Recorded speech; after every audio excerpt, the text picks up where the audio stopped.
So today, I think the title originally was just young people, but actually the slideshow begins children, youth, families. So got two got different categories there, really, haven't we? So what do you make of it all then? Shall we have a look at the slideshow? Um, so this is what was sent out. Did any of you actually read that stuff from the government about the curriculum? I did.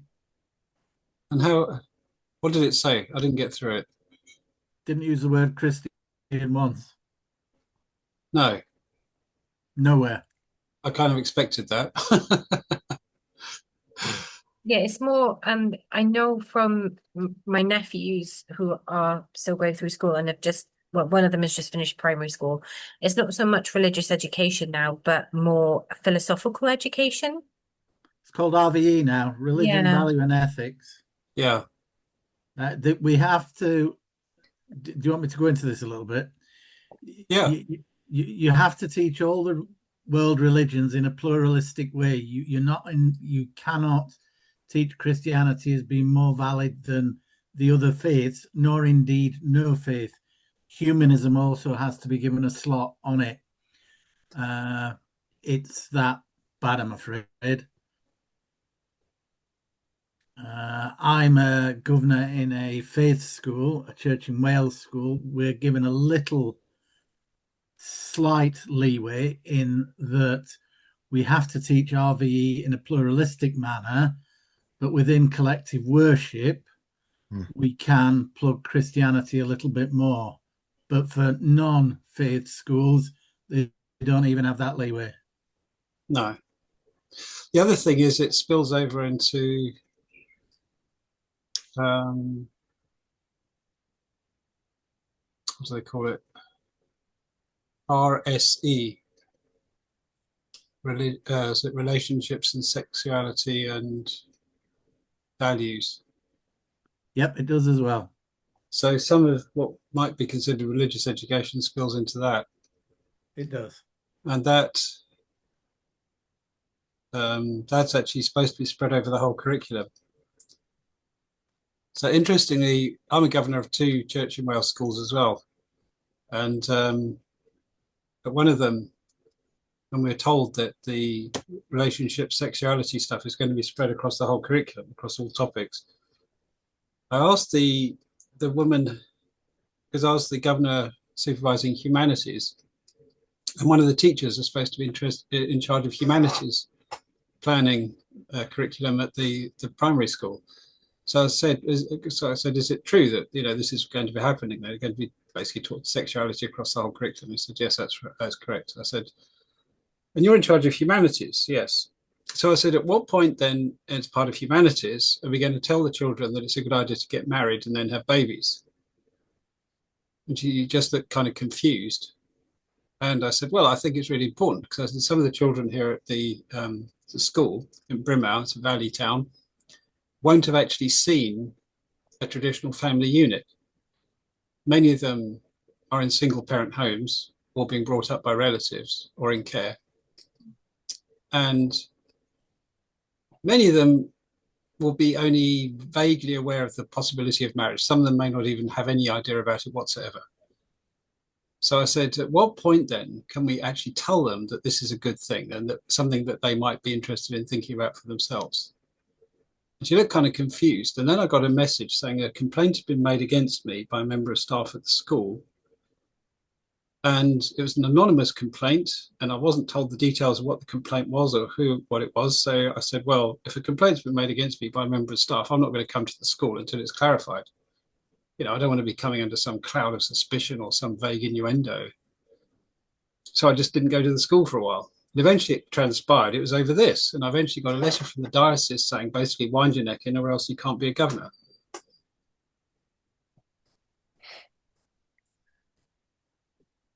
Now, this is in a church school.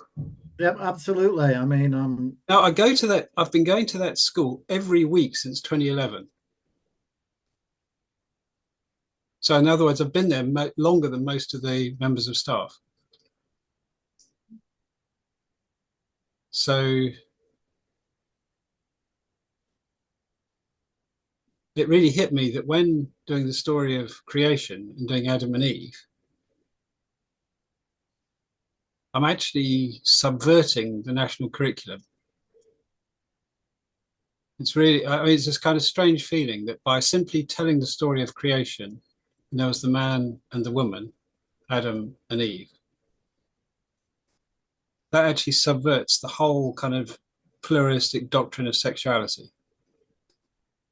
And it's kind of curious that I can do that, but I cannot mention the M word, marriage, in class. So, to my mind, that is grossly perverse. I mean, that's not even educative. You're not even educating the children at that point, because if you're simply educating the children, you'd be informing them of the various choices they could make, in which case you might put a case for each of them. And if you're going to look at it in an empirical way, you could say, well, sociologically, the best outcomes of life for men and women and children are to be found in the traditional family unit, where a man marries a woman and stays faithful to that man or woman, and they raise their children, their biologically related children, together. That statistically gives the best outcomes basically for everything. It reduces criminality, juvenile delinquency, teenage pregnancy, drug addiction, alcoholism, mental health, mental illness, unemployment, academic achievement, longevity in work. I mean, every metric it's possible to measure is statistically improved by marriage. So from a sociological point of view, the case is overwhelmingly in favor of traditional marriage. And if you look at it from an anthropological point of view, you'll discover that basically all societies have done this.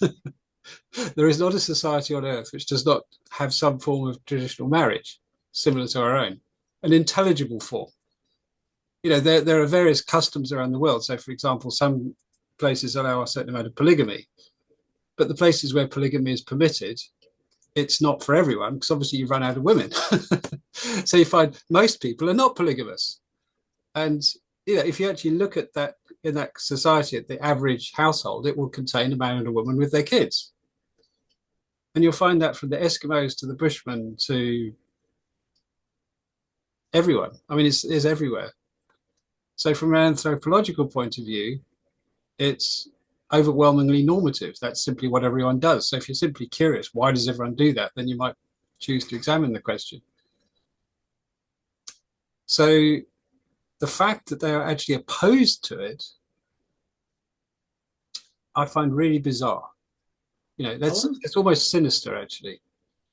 It is. Can I tell you how I've managed? Well, I wouldn't say the way I approach it and the way I push back as a governor, and I make the point is that the parents have chosen to send their children to a church school in the reasonable expectation that their children will be given a Christian-based education. The school provides what it says on the door. It says we are a church school. Therefore, the expectation of the parents is that the children will get, by and large, a Christian-based education. Therefore, we have to deliver on that basis. By flipping it round like that and saying this is what the parents expect, I've found we've got it's a better way of starting, because at the end of the day, the parents are the important people, aren't they? And the parents will support you in that. And they will say, yeah, well, of course, that's why I picked a church school. I expect my children to get a church education, a religious Christian education. Yeah. And obviously, the Christian ethos is that marriage is beneficial for, as you said, the parties involved, and particularly, as you said, statistically, it's shown in all studies that have ever been done that, a child in a stable home with married parents will do academically and sociologically and every other sort of parameter you can measure better. I found pushing back on that point of view, this is what the parents expect, is better than always being on the back foot. Well, I brought it up at the other school where I'm a governor, and the headmistress was afraid to discuss it. Yeah. She was afraid. So, taking a step back, the teachers are being basically leaned on by the LEA to promote a certain line of thinking. And a lot of them are very unwilling to oppose that. And my position in the school is extremely fragile. If the head teacher simply decides she doesn't want me there, then that's it, I'm out. Well, not really. You're a governor ex officio, I would have thought. They've got no choice. Your When position it as comes to governor it, though, comes with your office. when it comes to it, though, the head teacher's word is law in the school. You're a governor. You're in charge of the head. Well, I mean, a previous chair of governors was sacked by the LEA, and they never actually said why they sacked him. Well, it wouldn't have been a foundation governor because the LA can't sack us. Yeah, he was the chair of governors. I mean, he was a foundation governor. Wow. So I'm just conscious that we have a very delicate relationship with the school, which I cannot presume upon. And therefore, I work really hard to try and maintain good relations of mutual understanding, particularly with the head teacher, but with the other staff, and to build a sense of common purpose and sympathy in order that I'm free to do assemblies and classes as I see fit. And so that's what I do. So I mean that's just the reality we're up against at the moment. I mean, it's really easy to fall foul of it. And if their teacher, for example, makes a complaint, even if the LEA can't actually fire me as a governor, she can stop me from simply entering the school, or she can stop me from doing assemblies or classes. I can turn up to governors' meetings, but you're probably familiar with the fact that governors' meetings mean basically bugger all nowadays. I mean, as one governor put it, we're just there to rubber stamp decisions made elsewhere. We don't actually have a great deal of autonomy now. We're just kind of ciphers really for the LEA. Our degree in which we can actually decide what actually is taught to the children is minuscule, infinitesimal. So I kind of hang in there to try and show willing, and because I want to make the most of the influence I have got at the school. And that really is my kind of strategic missional decision. I made a kind of decision that none of our churches have got much in the way of Sunday school. Sangatuk is building up now. We're getting between 15 and, between a dozen and 20 children, sometimes more than 20 children in Sunday school now, on the weeks my wife is doing Sunday school there. She does it once or twice a month. So once a month, we can pretty well guarantee more than a dozen children. In the second week, not normally as many, but often a dozen, sometimes 8, 9, 10, sometimes 15 or 16.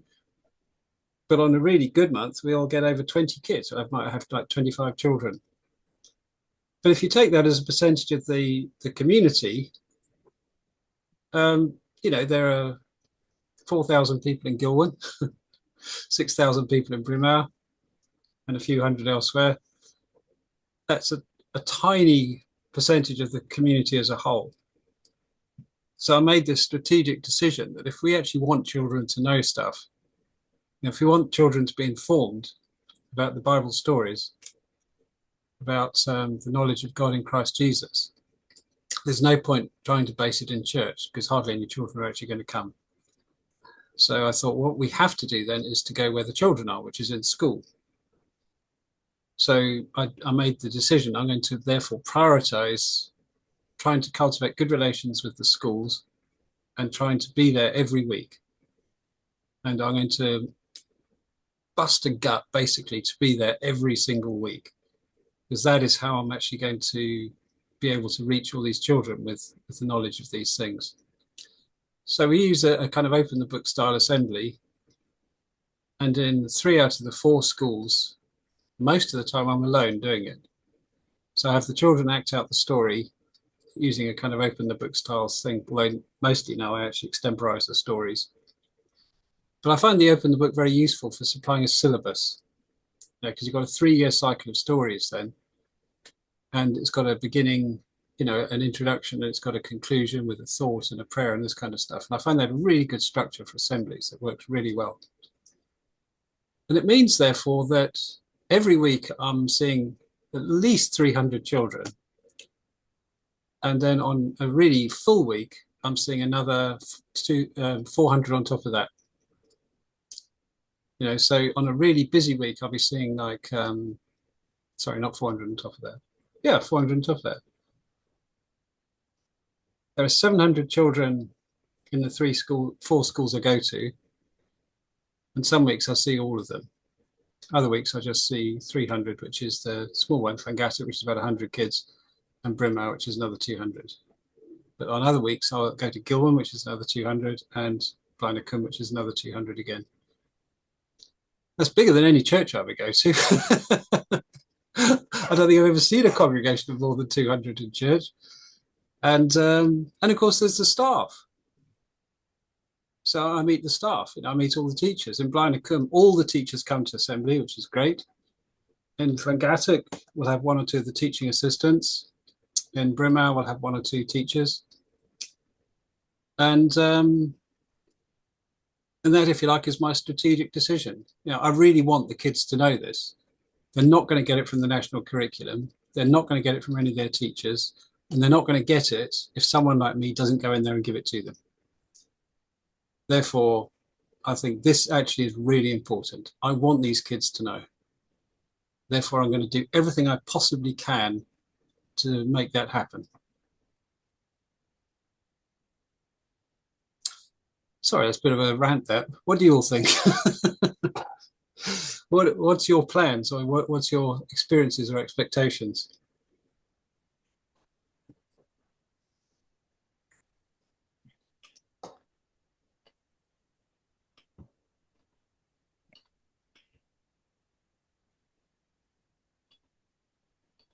Firstly, how did you actually get the knowledge yourselves? Where did it come from for you?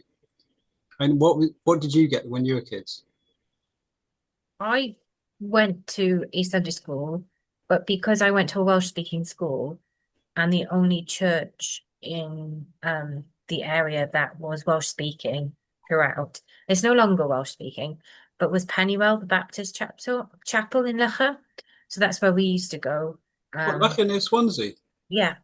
Oh, right. Okay. I didn't realise you were from down there. Yeah. Oh, right. I'm from Llangennith. And it was good. And that's where I had most of my Sunday school. It was a very traditional Sunday school, where each of the different ages had different groups, but there was a focus on just the stories. And we were given Welsh language Bibles. We were given every opportunity to know the Gospels in our language, which was really good as well. Because my family have never spoken Welsh, and I've often wondered what Swansea Welsh kind of sounds like. Because my ancestors were Swansea Welsh, but none of my living relatives speak Welsh. So I kind of thought, oh, if I'm learning Welsh, I want to learn Swansea Welsh like my granddad. Now I want to sound like my family. I don't want to sound like some flipping gog. I want to sound like a proper South Walian Welshman. I know. Oh, it's awful. There's I knew somebody, well, I know somebody that's from Tennessee and has a lovely accent. And I thought, gosh, I wonder what this accent sounds like when he speaks Welsh. He talks Welsh like he's from North Wales, and it broke my heart. I went to Welsh school as well, and I probably went the same one as you, Lauren. I went to Pontypridd.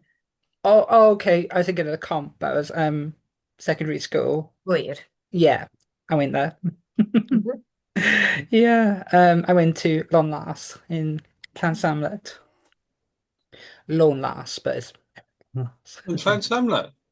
yeah, yeah. Gosh. So and then Goyer. Yeah. Yeah. Mhm. Used to be the only Welsh comprehensive. Now you got Bryn Tower, and I went to Yslavera because I started in an English school, but it was a lot of Welsh, and then I transferred to a Welsh school, primary school, and twice a week I had to go up to Yslavera in a taxi, paid by the local authority to learn Welsh. Gosh. Hmm. There we are. So, I mean, did anybody go to Sunday school then, or did you have stuff in school? And Lawrence just said how she had trad Sunday school in chapel in Flacha. We also had quite a religious head master as well. And I never realized until I remembered his name that it was quite obvious that he was quite religious because his name was Cyril. So, So yeah. So every year we used to have the nativity story, and the whole school used to do the nativity together. So the very little children used to do the nativity, and then the older children were like the supporting choir around them. So every every year we just have one big concert, the whole school together with this underlying religious theme. So I think I was quite lucky in that respect. yeah. Anyone else? Yeah, I was a bit of a weirdo. So my parents weren't churchgoers, Yeah. but through a neighbour or a contact, I went to a Sunday school in someone's home, and it was a proper Sunday school because we had fuzzy felt. So we would have the diorama, and then the story would be told, um, and then we do crafts, and actually really interesting, really nice woman who I don't know why ran it on a Sunday morning. Um, so went there for years. Um, and didn't have any church connection. It was just an odd little thing that happened, but that definitely made an impact. You, Blair, then? Well, I left school in 1969, so it shows I'm old. And all the staff took their classes to assembly and stayed with them. And the headmaster used to conduct the assembly in a Christian way, and he'd always end up with his own personal private prayer, which is the same as the Puritan general in the Battle of Naseby. Lord, you know how busy I must be this day. If I forget thee, do not thou forget me. And I went to Sunday school, and I was a Sunday school teacher, and late teens. And when I started at medical school, I used to lay preach. My my paternal side were Baptist, and my maternal side were Methodists. Hmm. And my wife's an Anglican, which is why we go to the And then you Anglican tried church kicking and screaming into Episcopalian church. now. So things have changed for the worse in some ways. And when you were talking about things, I thought this is persecution of Christians. And it's also dangerous when anonymous complaints are accepted, because if a complaint is genuine, the person must have the courage and honesty to declare themselves. So that worries me too. Yeah. That's the world we live in. I mean, the Elie in Brumaire in Paris has behaved on various occasions in a way that is manipulative, deceitful, disingenuous, secretive, underhand. I have a very, very low opinion of them from various experiences with them in various capacities. They really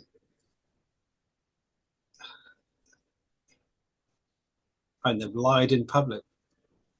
Yeah. You know, so I regard them basically as a kind of enemy. You know, these are not honest people. They do not have a good purpose. They can't be trusted to deal with us honestly and transparently and openly and fairly. They do not tell the truth, even when they know it. I have extremely low opinion of the LEA in both Paris and Blind Gwent. But, the problem with a godless society where in whatever way you approach God, there is an element of conscience and an element of what's right and what's wrong, the innate sense of C.S. Lewis, but it's been suppressed. yeah. So, Tim, what about you? How were you? Well, historically, as a child? well, no, my mum and dad didn't go to church, and I was brought up in what was then, which is now the entire country, so we were probably the template for it, which was known as the Socialist Republic of South Yorkshire. And in the entirety of South Yorkshire, I think there was one Tory MP down in a place called Doran Totley. Everything else was Red Labour, and religious education was effectively banned because socialism and religion in them days were not viewed as bedfellows at all. So we didn't get any religious education in the schools. We basically just put films on of lepers and things like that and told be good. And that, as far as they were concerned, passed for RE. So it's interesting that in your childhood then that socialism was perceived to be somehow contrary to Christianity. I've been sort of, I was sort of misfortunate, but I've always sort of followed socialism around. When I landed in London, the GLC were still in charge. So I went from the Socialist Republic of South Yorkshire to the Greater London Council with Red Ken in charge. I mean, Mrs. T did for him in the end, but you know, and then I came to Wales, and obviously since devolution we've had nothing except a socialist government. So I basically lived my entire life under socialism. And yeah, I think innately, by and large, socialism views organized religion as a threat to its power structure and will always push back against it. Because I think the two parties most hostile to Christianity and the ones that have actually fired or deselected people on account of their Christian faith would be the Lib Dems with Tim Farron and the Scottish National Party with that charming young lady who was once pitching. Yeah, she was very unlucky, and the Lib Dems have just got their hands burnt with Tim Farron, haven't they? So, you know, those two events marked overt hostility to Christianity, whereas I'm not aware that the Labour Party or the Conservative Party have actually done anything like that. And I can't think, I mean, I'd be surprised if the Green Party are happy with Christianity and that they're overtly supportive of Islam at the moment. But I can't recall them actually doing anything against Christianity. Neither Plaid Cymru nor, and certainly not Reform or Restore. Reform and Restore have actually made some overtures to presenting themselves as a kind of upholding a form of nominal Christianity, actually. You know, they've both kind of gone with that kind of idea that Britain is a Christian country and needs to actually keep on to that rather than dispose of it. Well, I'm just speaking of my experience. I mean, Lynn Morgan, the Labour leader, she's a Christian, isn't she? In Wales, I think so. So there's obviously Yeah. individual people that are, and I Yeah. think No, generally that's my why I found that experience. interesting, because that, that apparent conflict there is not a typical one for the Labour Party. The Labour Party as a whole wouldn't seem to oppose Christianity publicly anyway.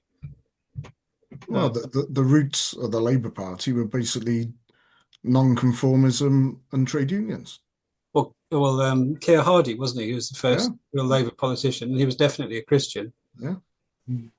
But I think I, I don't think in such as it's just left and right. I can see what you're saying, but I do think the dominant secularism has created some odd dynamics. Yeah, yeah. Um, That's why I find the whole issue a bit kind of curious at the moment, in that it doesn't fall neatly one way or the other. well, But the Scottish National Party and the Lib Dems have both been the most overtly hostile, because they've got those clear events, those clear, suppression of individuals on account of their Christian faith. Whereas I can't think of any other parties that have clearly done that. So, but I'm really on the topic tonight. How did your childhood experiences carry through into your adult faith? And how did one simply follow smoothly through, or was there a break in continuity? Or if you look back on your childhood, was that seed of your adult faith, or was it simply a peculiarity of your childhood? I went to Sunday school about the age of 3, maybe 4. No, 3. I think it was 3. And then we moved area, and then I stopped going. But I went to Welsh school, and there was a particular sort of emphasis on Welsh culture, almost like a form of nationalism, national identity being bound in religion. The hymns that we were singing them in Welsh, William Williams hymns, and you know, so that sort of kept me grounded a bit. And then, but yeah, I became Christian when I was 18. I didn't, I wasn't hostile to it, but I just didn't have anything in common with it until I made the decision when I was 18. So there was a break. What brought about that decision? Um, so I met a Northern Irish. Oh, she was lovely. Her name was Sheena Hart, and got talking to her in a internationals music summer school event. And yeah, a couple of days of just talking about the Bible, and just opened my eyes to everything. And I saw some really strange coincidences. Um, God instances now, but coincidences back then, and it all sort of fell in place. And yeah, I made that decision back then. Hmm. So, do you feel that the exposure you'd had as a child led into that, or do you think somehow there's a discontinuity? It's a good question. I mean, my mum used to take me. My mum didn't have very much money when she was younger, so she did used to take me to churches as well. So I did have a sort of, just to pass the time, or tea and cake and coffee and things like that. So I did have like a sort of uh, upbringing, but not a traditional Christian upbringing. Um, So I don't think it made a huge difference, but it was in the background. I was familiar with church buildings. I didn't find them threatening or imposing. I felt calm and, you know, obviously with the tradition of, where I live is the biggest chapel in Wales, actually. It's Tabernacle in Morriston. So that was a big imposing structure, but I never felt, that I was being imposed or anything like that. So it's been in the background, but yeah, not to the forefront, really, to be honest.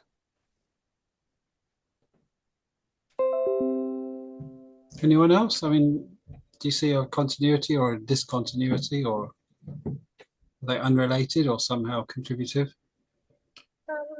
'Cause when I was very little, when we lived in Lower Lycha, we used to go to St. Michael's, and I was christened in St. Michael's, so I've gone back to that rather than stayed with the Baptist, because I did find when I got to be a teenager, I did find it a bit much, because every now and again the children would, be brought into the service and be viewed as some sort of entertainment. We'd have to participate, and that wasn't, when you get to being a teenager, it's a bit awkward. And it felt a bit smothering, I guess, because like you said, Stephanie, when you're in a Welsh school, your faith is part of the Welsh culture. It's very intertwined.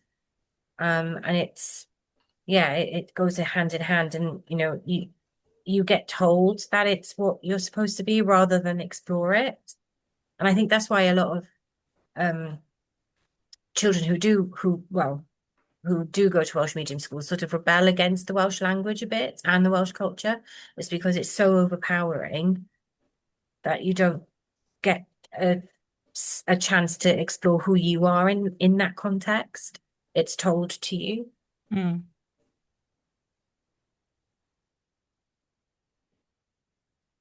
There we are.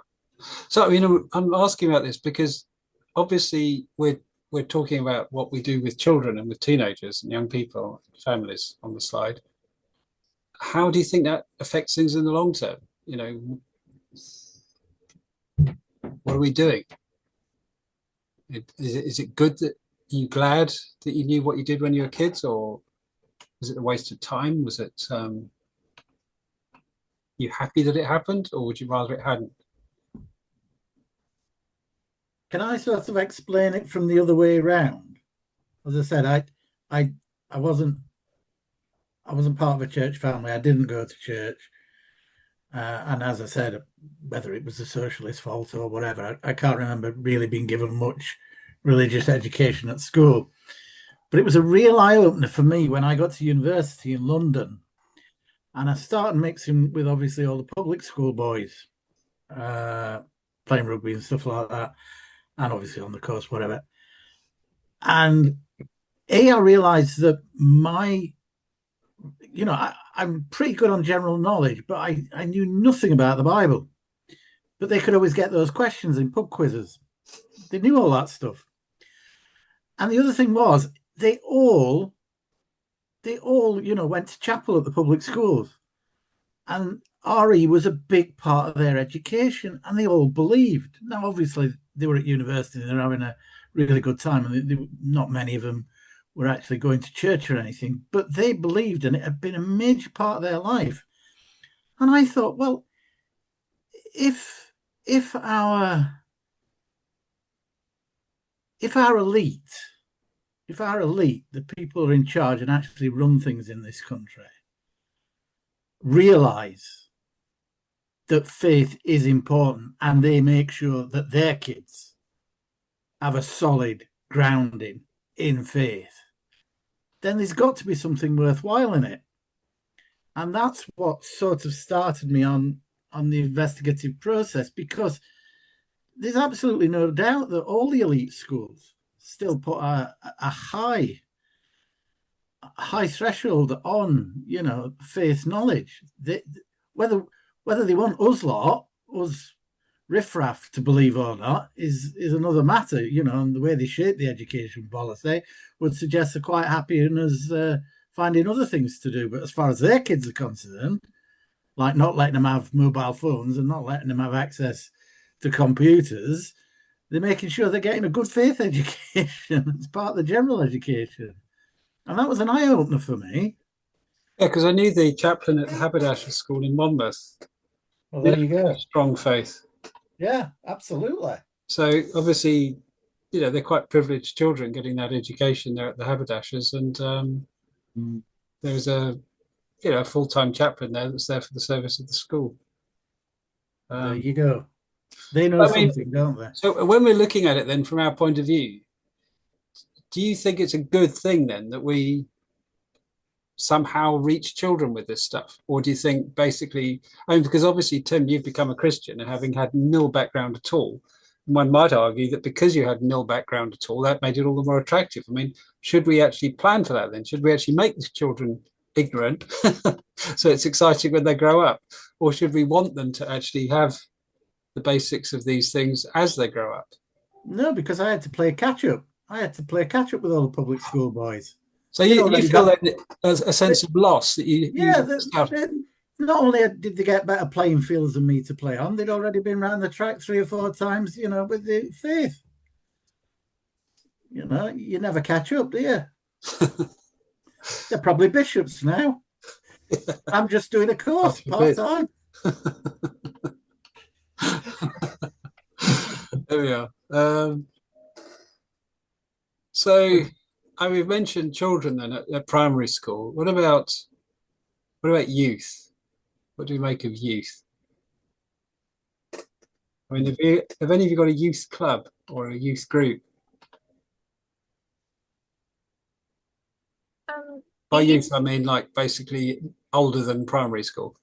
We used to have 2 groups of explorers in our church. We used to have the primary age ones, and then we used to have the pre-teens and teenager one. But that one fell apart quite quickly because all they would do was sit in a room and watch The Chosen, and it wasn't really engaging them.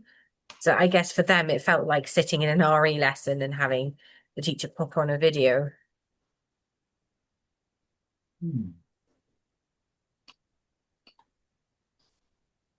So what do you think we should wish for then, or what do you think we should be aiming for? I think I think we need to listen more to them because, like we discussed last week, the culture for them is so diverse, and we need to be flexible with that to engage them properly. And I think a lot of that is just giving them somewhere they can go and they can talk and they can listen. Yes, there has to be some sort of Bible story or prayer involved in that. But I think, that is the big thing with teens today is that they have so much pressure on them. Like I couldn't imagine growing up in the era of social media. I was quite lucky that I was an adult when it all came in.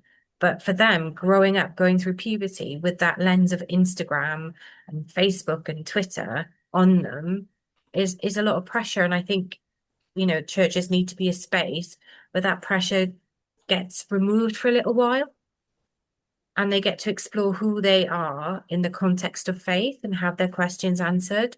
Because they do have questions about faith. They see random videos on TikTok and they have a question that comes from that. And I think just somebody who is knowledgeable and patient with them, that gives them that safe space because the world today is messed up. I think more so than it was when I was a teenager. I agree. It's more confusing and in many respects, I think more unpleasant now than when I was young. But because I had a placement with Llandaff High School, which is a Church in Wales high school in Llandaff while I was training at St Michael's. And I found that very interesting because it is a church high school, but it also has a kind of secular bent. I mean, it's obviously there's 1,300 children there. It's a big school, biggest one I've ever been in. And I found it interesting sort of dealing with the classes. I found it very easy to talk to some of the children, particularly some of the older ones. I really enjoyed having Q&A, question and answer sessions with teenagers, with the 15, 16, 17-year-olds. And I found them very open and very, they were just kind of curious about things, wanted to know, wanted to ask questions or whatever. I really enjoyed that. But I found it very hard to actually get into high schools near here. And, there's Brimhow Comprehensive and then there's Crickhowell Comprehensive near me. And in 2014, I did what do you call it? A school assembly with them in memorial of the World War One. The centenary. But that's the only time the school have ever been agreeable to actually make any effort to accommodate anything that I might contribute. And the assembly went really well. It was very well received by the children. The staff were all very happy. And I said to this member of staff I was liaising with, it would be good to do this kind of thing again. I'd really enjoy it. And he says, yeah, great idea. But then nothing happened. So, the nearest thing that happened was that some years later, a member of staff came who was a Christian, and he started a Christian union. But I only heard about it because my son came back from school one day saying, oh, guess what, Dad? I went to Christian union at lunchtime today. I said, you what? and he said, yeah, he read that. So I said, well, because being a boy, he's totally useless about most details like name, time, everything like that. So I said, well, who's this member of staff? He said he didn't know. Kind of who did it? Oh, I don't know. Anyway, I eventually got out of it that it was a new member of staff who had moved to the school. He was interested in faith. He wanted to do this thing, and it sounded pretty sound. So I was very happy about that. Happy that something was happening in the school and a member of staff had initiated it. Therefore, it's going to continue happening. And the head teacher was also happy with it then, because there had been some youth activity which I hadn't been able to get to the bottom of, which somehow had been something to do with the church. And I get the impression that something went wrong with some form of homosexuality and drug taking, but I'm not quite sure. But there's just this vague implication that it was something to do with, gay sex and drugs, that somehow this became part of the church's youth group. And therefore, for many years after that, the school fought shy of having anything to do with the church. So, yeah.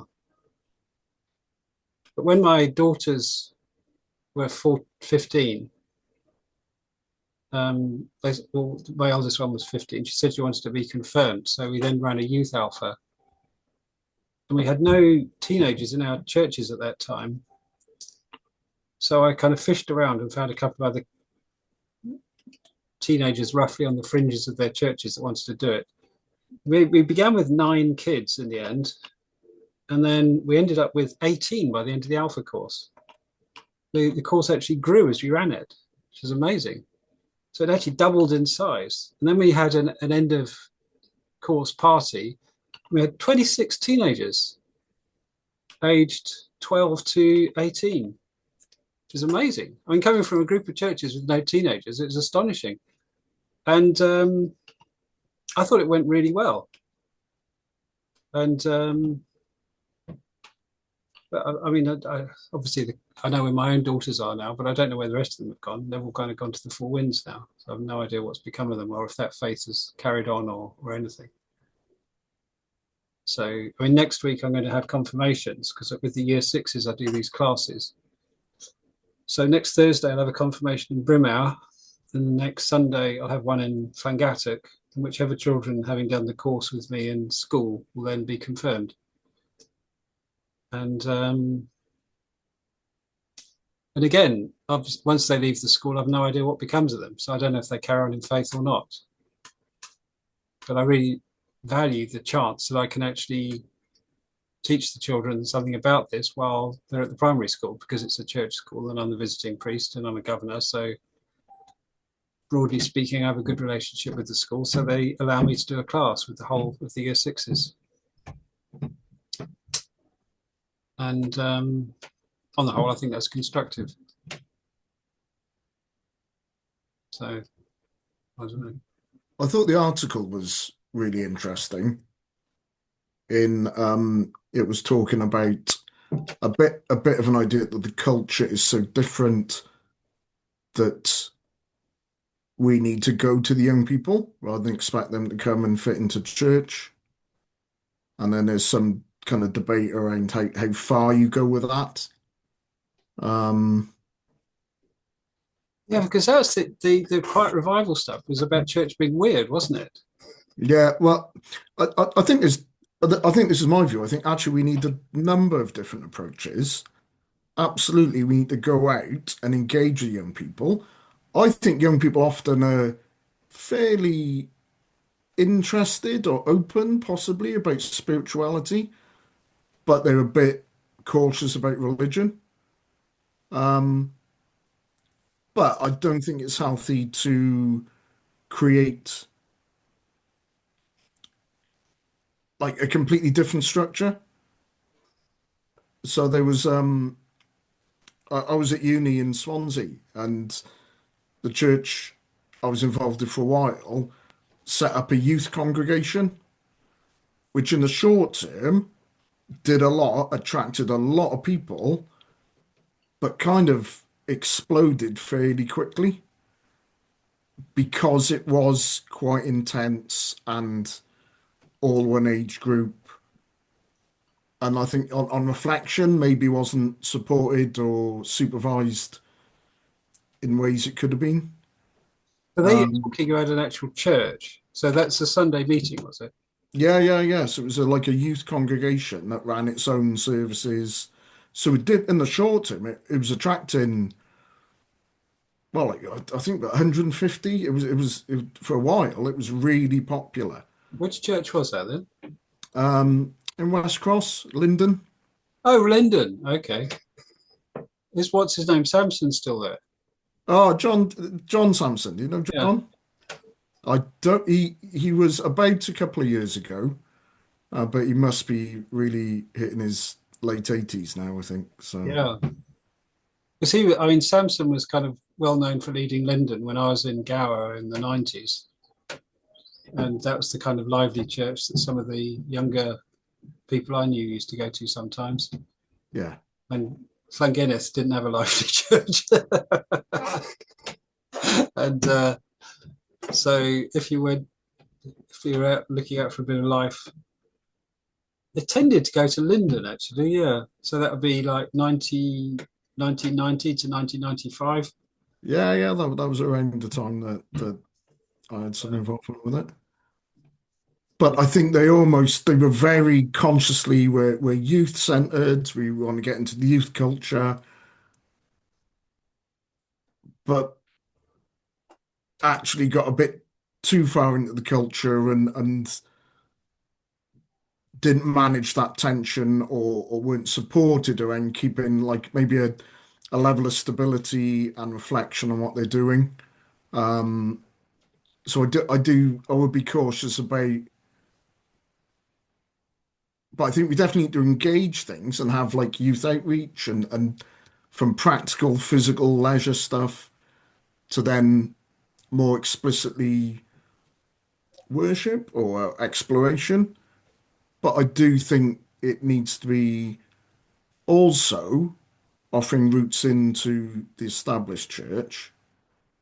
Um, you know, I attend a much older, a very small church, but over the past 2 years, we've had 5 or 6 young men in their 20s almost come out of nowhere.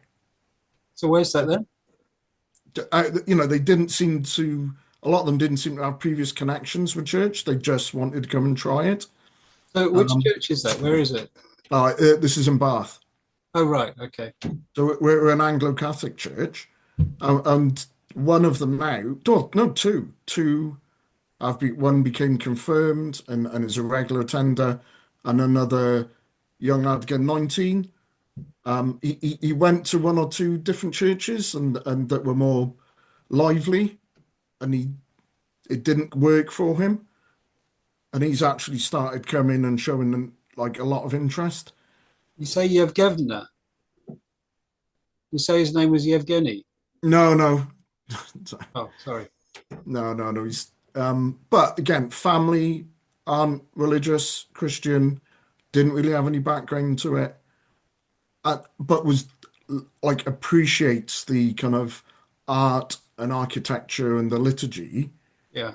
in a way that he didn't find the more lively churches that kind of helpful that he could connect with. Right. So I think we need to be trying different things in different times with different people. Yeah. It's in Llangattock now where we've got the Sunday school. We can do it in there because it's physically viable because it's got a room at the back of the church. And basically with 20 kids, the room's pretty full. Mm. That's about maximum. More than 25, 25 is really a bit too many. So Nikki's basically filled the room. It's as many as she can really handle. And they stay until the collect. So they stay in for the confession and the Gloria. And then when we're about to say the collect, I pray for the kids and for Nikki and whoever's helping her. The kids all go out to the back, including the choristers. They do stuff with Nikki, and then they come in to get blessed at communion, and then everyone sings the last hymn together. So they kind of top and tail, with what you might call the regular church. So they're familiar, therefore, with the liturgical structure and with the music, but the teaching element is made pitched towards them explicitly. So, I mean, do you think that's a healthy kind of mix, or do you think they should stay in for the whole thing? No, I think it interesting. I had another friend who went to a very evangelical church, and one of them started doing a bit of youth work with them, and found out that there were kids. They went out at the start. They had youth church, Sunday school style, but they were reaching 18, and they'd never been regularly in the main service. Um, so some of them were going to uni without actually being in, or yeah, they would be in now and again, but not regularly in like a full service. Yeah. So they were right at the other end, and they actually started changing that and bringing them in to parts of the service. So I think it's for them to get a sense of, and I think intergenerational relationships are really important. I Yeah. think now church is one of the few places where you can actually have quite close intergenerational Yeah. relationships. So I think it's And when my girls were small, we'd take them to church and basically just tell them to sit down and be quiet. And we'd let them do something like a bit of colouring or something on the seat next to them. But basically, we didn't indulge them. And they were fine, they're happy. And I think but it's the kind of way we looked after our kids. But then we also did do Sunday school at other times in other places, and they enjoyed that. So, but then when we went to Cardiff to the vineyard, that was more kind of, I suppose, more separated in the way you're describing. Well, I can't recall exactly how they organised it. What portions of the service everyone would be together and when the children would go out. I'm pretty sure the service began and ended with everyone together, though. And then the bit in the middle, because in the middle at the vineyard, they'd have an extended period of worship. Then they'd have a refreshment break, and everyone would go off and get tea and coffee and chat and socialise. Then they'd sit down, they'd have another song, then they'd have the teaching, and then they'd have more songs, and then prayer ministry at the end. So the whole thing took a fair amount of time. So there's quite a lot of time then for the kids to do their own thing in the middle. And I used to take Isaac to the creche there because he was a horrible child. He used to fight with all the other kids. And he hated being left. So I used to be as boring as possible in the creche because I wanted him to just stay in the creche on his own, but he'd never allow us to leave him. But I didn't want to entertain him. So I'd lie on the floor being inert on the creche and watch him with the other kids. And it was really interesting because it meant I just observed all the other kids in the creche. So you're talking like 1 year old, 6 months old, 18 months, that kind of thing. So the creche supervisors were going around looking after the kids. And I was just lying there on the floor, completely inert, trying to be as boring as possible.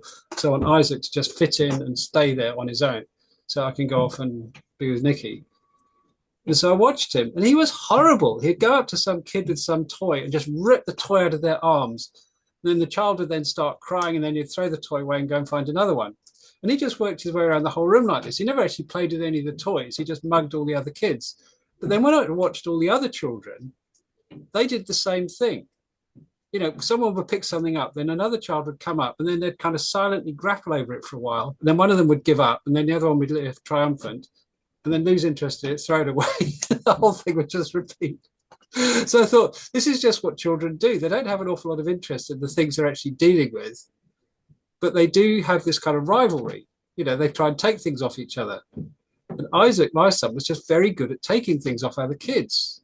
So he left this trail of just crying children. But actually, none of the children were nice to each other. You know, they weren't in the least bit kind to each other. But they were mostly fairly evenly matched. So it didn't, you know, often come to blows. But that was a very well kind of organized thing where you had a creche and you had little children, then bigger children. Because they had loads of helpers and loads of kids, so they could band it all. Whereas in our ones, we tend to have everyone at once. So poor old Nikki will have everything from 2 to 14 in her Sunday school. Mostly primary school age, though. Mostly like 5 to 11. So and that seems to be a fairly comfortable group to deal with. That's not too bad. The paper you've got up at the moment by Mark Griffiths, its main conclusion was that the young people, Generation Z, currently still want to form relationships. And that's one of the keys, I think, that came out of this meeting that's described to have good relations, which is what Richard mentioned, and actually what Lauren mentioned early on. And if you look at the Curriculum for Wales statement of what matters, actually it lays quite a lot of emphasis upon healthy, good relationships. So teachers really could also be reminded of that, I think. Yeah. There's a little graph at the bottom showing the things of importance. Somewhere or other, there's a figure. Saw the graph a little while ago. Yeah, that's it. Yeah, and they thought it was very important to go out to people, as Richard said. If you look at, I think that's the main conclusion. Now, the thing we haven't mentioned so far is families. What about families? Well, Messy Church is a good approach to that, and should have everybody from the children up to the grandparents, ideally, I suppose. And occasionally that happens, very occasionally.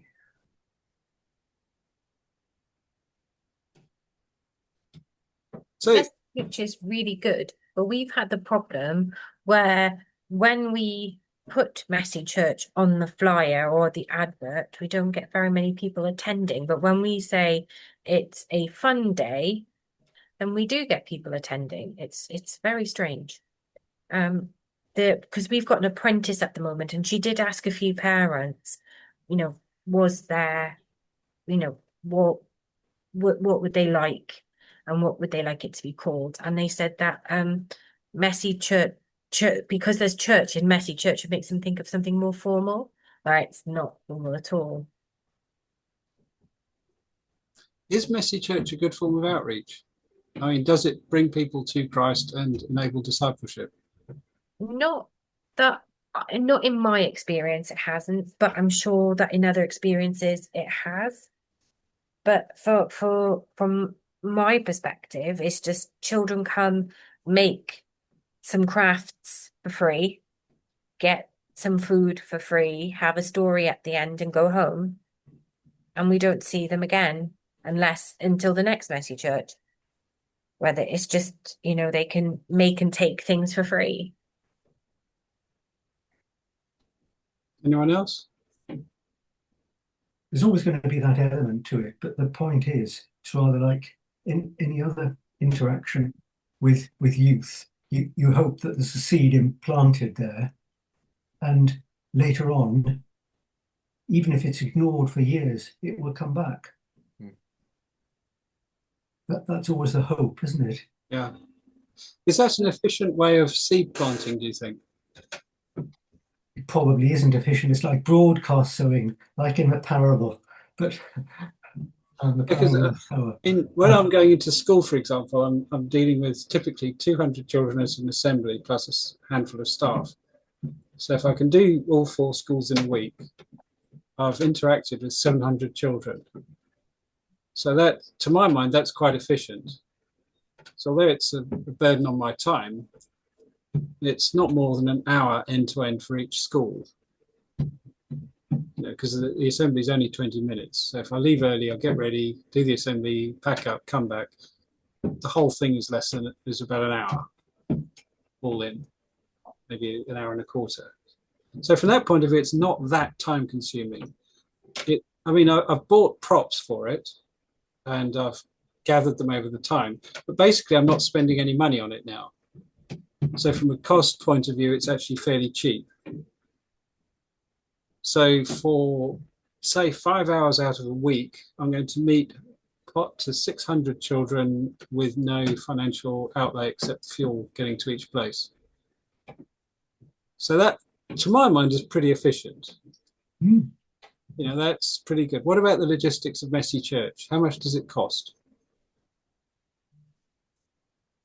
Well, the Messy Church, my wife and I, Gaynor and I are involved in, doesn't cost anything because the deliverers of the Messy Church pay for it.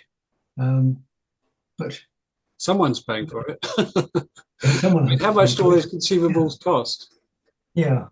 You also get parents, and rarely you get fathers too, which is very important, really. But it probably isn't as efficient as what you do, Jeremy, or what a youth worker would do in a large youth group. Personally, I'm slightly skeptical about a church with no youth hiring a youth worker. In that, to my mind, if a church hasn't got any youth, it's probably for a reason.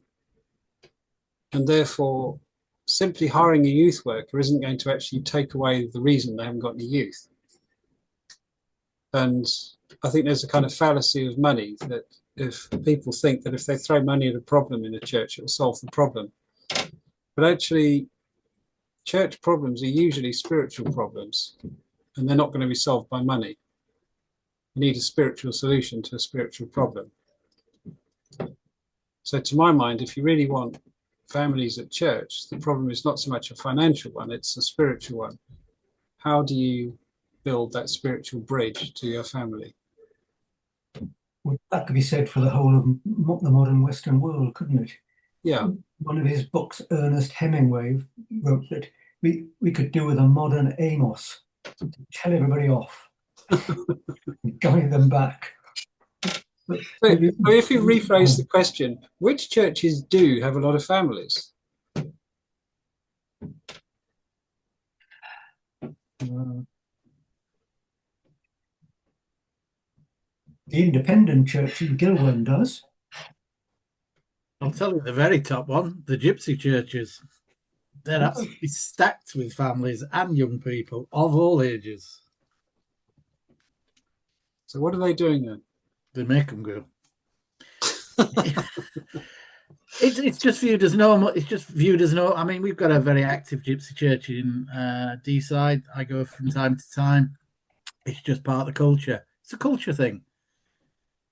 There's no embarrassment in it. There's no stigma in it. There's no, you're weird. They go to church on Sunday. The kids go whether they like it or not.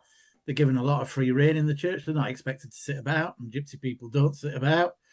They run around the place and, they just behave as you would expect them to behave. And that's fine. It's a comfortable place for everybody because the parents don't particularly expect them to sit still. They don't sit still, but it's packed. Intergenerational, as Richard said, you'll have grandma there, you'll have granddad there, you'll have 12 sons and 6 daughters and all their children and probably grandchildren and great-great-grandchildren because they tend to have children at about 20. Yeah. It's quite interesting that the trailblazers for the nuclear family in the 21st century Wales is a gypsy community. Yeah. Who, again, like our the apex of our society, have recognised that if you want a strong community, you've got to build it from the family out. Yeah. You can't do it any other way. your community will fracture if you haven't got that family building block. Yeah. Mm. Because the reason that we get so many children in Llangattock, and we pitched it for Llangattock because Llangattock has the room. In other words, it's logistically feasible to run a Sunday school during church because there is a space for it, and there is no space in any of the other buildings as far as I can tell. But the other thing is that it's brought about because we've worked hard on building relationships with the parents of the children. In other words, what actually brings the kids is not just the fact the kids like it, but actually the parents like to come as well. And I think that is the key element, is that we need to appeal to the parents. That if you have won over dad, basically the rest of them are going to follow. If dad wants to come to church, he'll almost certainly bring his wife and children with him. So how do you appeal to dad?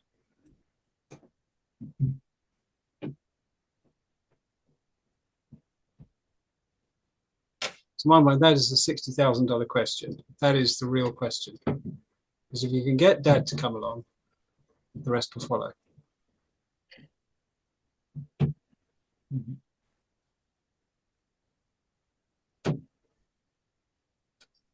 Well, the church isn't seen as very masculine at the minute, is it? Well, it isn't. Well, the Anglican church isn't, but other churches are. Well, is quite macho.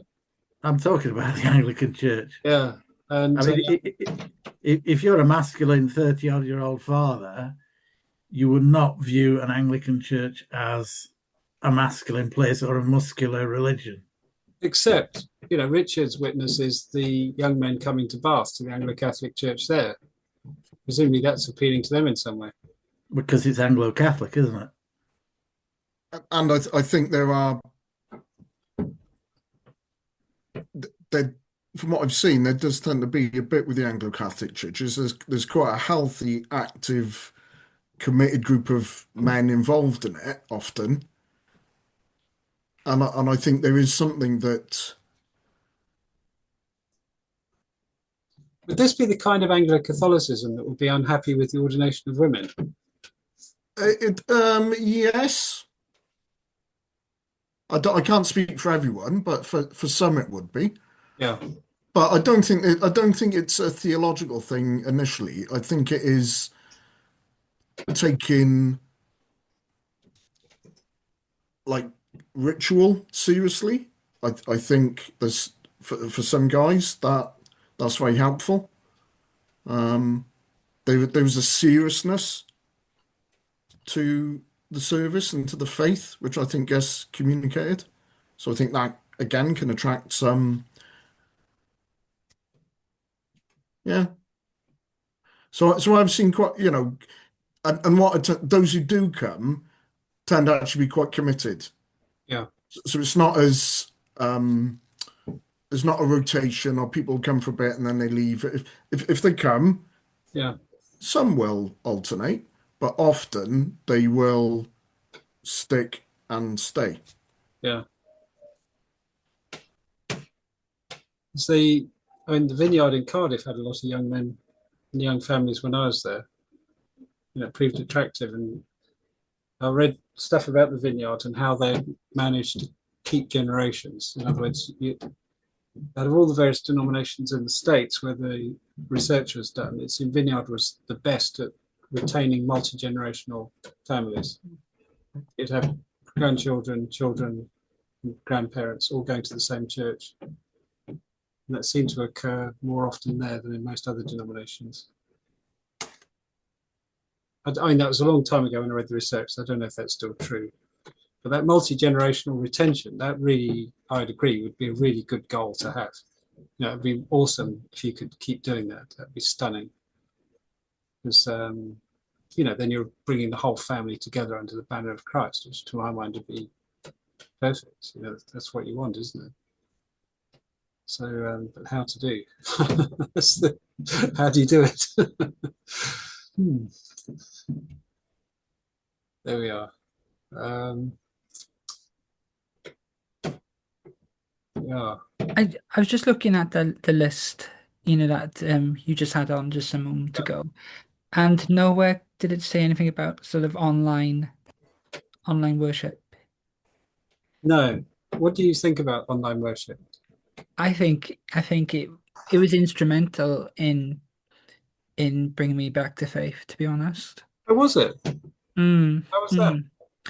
It was during COVID, and obviously, there was a lot of time on our hands, and um, yeah, I just remember just being on YouTube a lot, and nothing much else to do. Um, I did a lot so of YouTube during lockdown as well.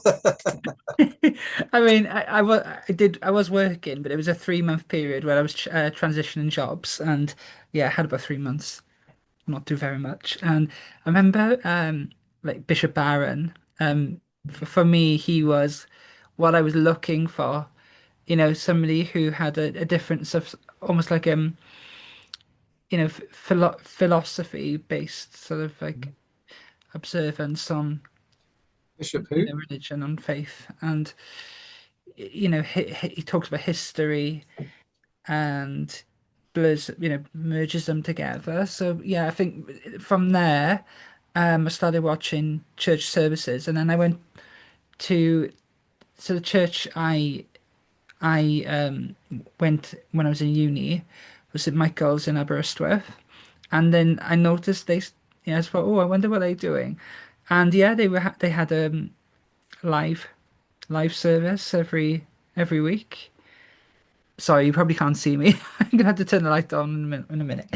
Um, and yeah, so it was absolutely instrumental. I think it's so important. But obviously, I think it was 2019. This report wasn't it?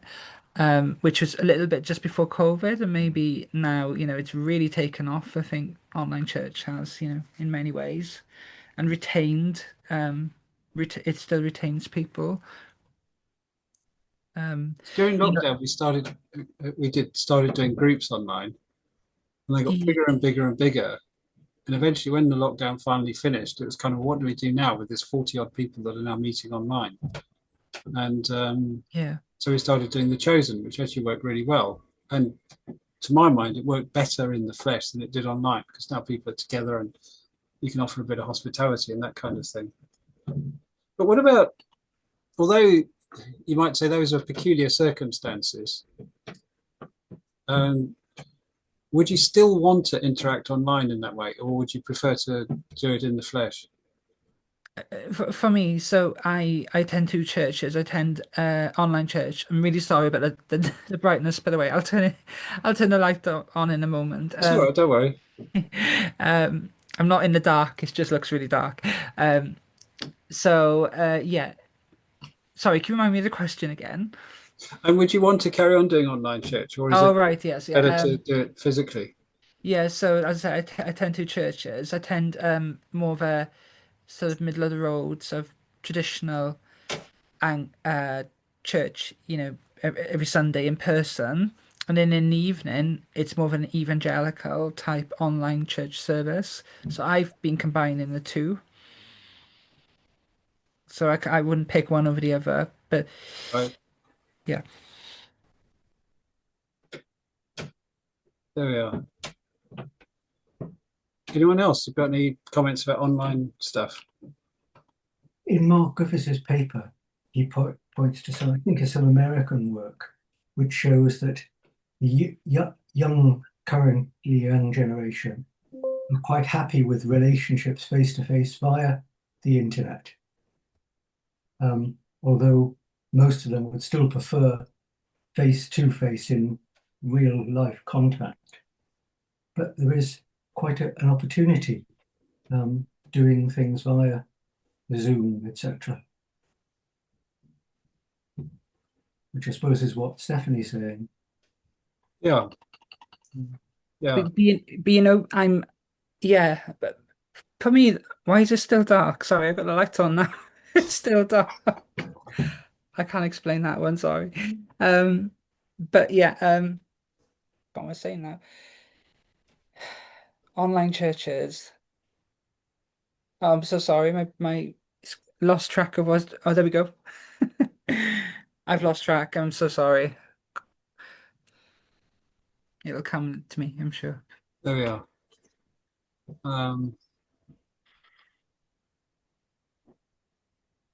Yeah.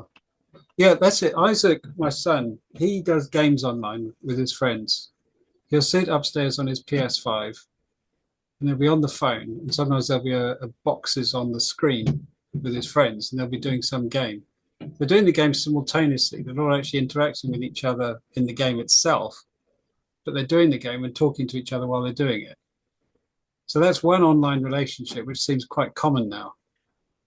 I've seen that in various contexts. So I suppose a natural extension of that would be if they were talking about God, they might end up doing that kind of thing online as well. But they do still meet up as well physically. Personally, I'm not a huge fan of online things.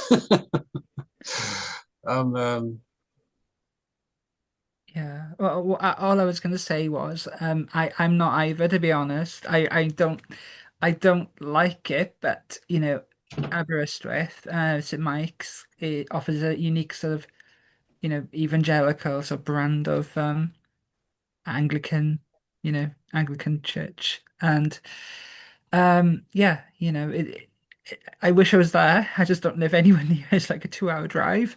But yeah, that's why I tend, online is the next best thing, really. If you're, I mean, to take that idea, there's a church which you really like interacting with, a church which you really enjoy. Maybe that should be factored in as part of our kind of spiritual economy. Do you think maybe we should plan then to visit churches which we find encouraging and uplifting, even if we don't go to them all the time, but plan on periodically visiting them? And that's the thing which you haven't mentioned so far about youth and teenagers and stuff. The things like New Wine and Soul Survivor. Soul Survivor, while it ran, was hugely significant. You get thousands of young people every summer, teenagers. And I started going to New Wine basically because my kids were the only Christian girls in the village. And I thought it'd be nice for them to meet other kids that went to church. So I took them over to New Wine because I'd heard loads of people went there. And it's kind of interesting seeing the two of them because my youngest child at that time, Sylvia, she loves to be in the thick of the action. So she went to Groundbreakers, which was her age group at the time, and there's like 500 children all storming around going for it. And she just saw us, went, yeah, she just charged into the thick of it and just couldn't wait to get in stuck. But then my other child, my oldest one, Hannah, she was like 8 at the time, I think. She was in the kind of next level up, and she was kind of horrified by it, but fascinated at the same time. So she saw like 500 kids all going mad together and just kind of was kind of astonished, but she couldn't actually do anything about it. She just kind of watched in kind of horrified fascination. And in the end, we just kind of pulled up a couple of chairs and we just kind of sat next to each other at the back and she just kind of watched. And then after a while, after about half an hour of just kind of watching, she kind of timidly kind of crept out and started to kind of interact with it. And then after a while, she was into it. And then she was off. And then I thought, oh, goodness for that. I can go and do something more interesting myself. But it took her quite a long time to kind of get into it. But at the same time, after a while, they both loved it, and then we'd go back each year and they really valued that. And then after a while, it kind of began to pall a bit. We actually stopped when Sylvia went on her French exchange and we had to take her to France. So we went on holiday to Egypt instead. And that's basically it kind of broke the habit because Isaac hated it from the first moments. He just hated it. But after all, we thought, well, if he hates it and the kids are kind of basically, the other two are kind of growing out of it, there's not much point inflicting it on him if he really hates it. So we'll just go and do something else. So we eventually stopped. But how important do you think that kind of thing is for kids? These kind of camps and conferences? I think they're really important, particularly maybe if you come from a smaller church. Just see, I remember decades ago going to Greenbelt, and to be honest, just been shocked there were so many Christians in one place. Yeah. So and that was as a young person, and I think it definitely does help you strengthen that you're part of often feels like a minority sport. Yeah. Particularly as a young person, there's not many. You definitely, only a handful, if that, in your school year. So to meet up with hundreds and up to thousands of other young people, I think is really encouraging. And I do think we should be put on. And the fact that they're one-offs or they're yearly, I think that's fine. I don't think they have to replace. But my youngest comes along with me to this congregation of really lovely older people, and he's really good with them. He's quite a Boise boy, but he knows we go to church, and he's fine through the service, and he'll chat to people afterwards. He'll interact with them. So I think we need to be offering kind of both. Well, not just both, but like a number of different experiences. But I think the big events definitely are encouraging for young people. Yeah. Anyone else had much experience of these big events or things like youth camps, like holiday clubs, or what's the word, beach missions, or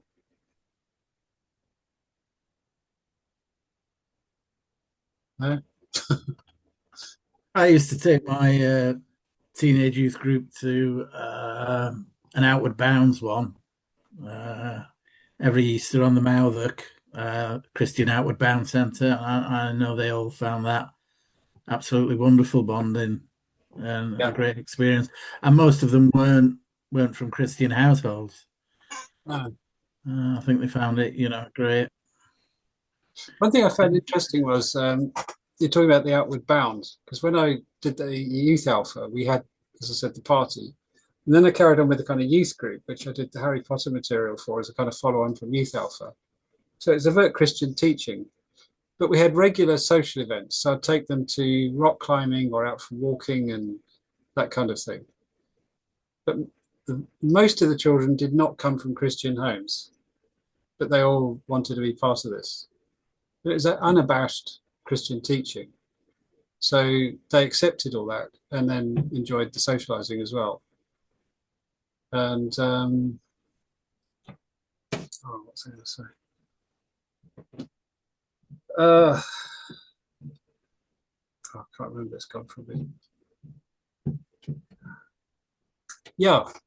Now, I was for a while trying to move. I was thinking of getting another job somewhere. And so I went through applications for a series of churches which looked really nice. I didn't actually get interviews for the really good looking ones, but there you are, too bad. So it meant I did read quite a lot of parish profiles. I think almost every single parish profile I've ever read has always said how they want more children and youth in the families. So in other words, it's a kind of given that churches want this. And when I came to this place, naturally they all said they wanted more children, youth and young families, as they always do. And I came with the naive expectation that if I simply delivered that, then the church would be happy. Now, when I started doing the Youth Alpha, as I said, there weren't any teenagers in our churches. So I thought that the churches would be happy that I'd got some youth coming along. And as I said, the group doubled in size over the course. We did 10 lessons, and by the 10th one, we had 18 teenagers, and from 9 at the beginning, which is pretty good. Mostly they decline in number. Mostly they begin with a dozen and end up with 8 or something like that. This is the other way around. We began with 9, ended up with 18, and then had even more for the party. And then we had a hard core of about a dozen or 9 that carried on coming afterwards, which is great, awesome. The congregation here in Gilwyn hated it. They absolutely hated it. And it was really interesting because whenever something was wrong in the hall, like if there's a spot of paint on the floor, skid mark on the floor, if a chip was on a bit of furniture, or knock on something, they would automatically blame the youth group. And I started following up on all the little incidents to find out where this thing had come from. And it turned out almost all the things that they were complaining about were actually done by the Pensioners Art Group.